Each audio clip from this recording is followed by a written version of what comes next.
I know of no one else in Adams County that's been in the travel industry for as many years as this individual has been as active and has been involved with Destination Gettysburg long before it was Destination Gettysburg, back to the very beginning when it was the Travel Council, which was 65 years ago. This person's been involved in this industry every day of his life, and what a great asset to our community. Our organization has sat on the board of directors for at least 15 years that I've been in Destination Gettysburg, and is a true asset to this organization and a true honored recipient of the Jim Getty Award. He's done more than anybody for decades. He's been on the board. He's served as president, vice president, and treasurer, and he really deserves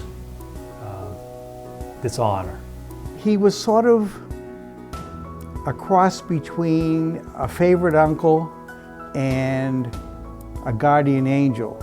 He knew that we did not have much money. The matching fund grant was only to be spent on advertising. So we didn't have money for paint, we didn't have money for fix-up, we didn't have money for maintenance. You know, if it snowed, I had to shovel.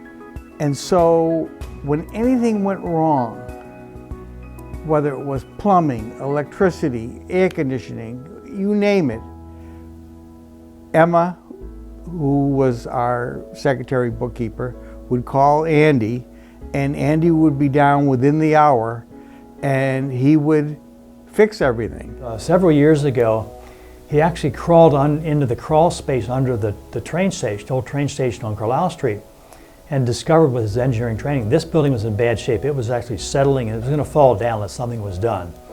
And we sounded the alarm, got Terry Punt, who was our representative at the time, to get the state to provide some funding to get the ownership of the building taken care of. And it got restored and saved, one of the most historic buildings in Gettysburg. And he's never gotten an ounce of credit for this. No one's ever said anything about this. And I don't think it bothers him, because he's not the type of person that was important. He wanted to get the job done, and it was done, and he just moved on. I have been involved in tourism most of my life, I guess all my life. My parents were in the business to start with, and they were ready to retire. My brother and I, we were close, and we had just, you might say, gotten out of the service, and the war was over. And they said, well, now it's up to you to run the place.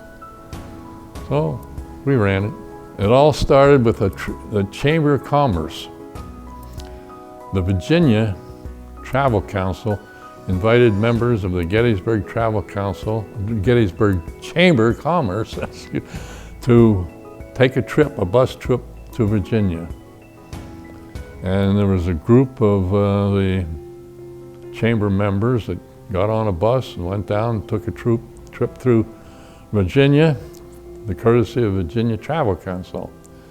And they came back, and to the best of my memory, Leroy Smith was one of the group that went on that trip.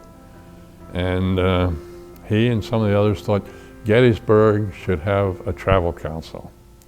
It's been a big business since the Civil War, but it has constantly grown. He's physically and mentally maybe 70-ish, but we kind of know that he's like mid-90s. So he's been blessed. I think that's fine Scandinavian stock, and I think we've been blessed to have him as part of the tourism community.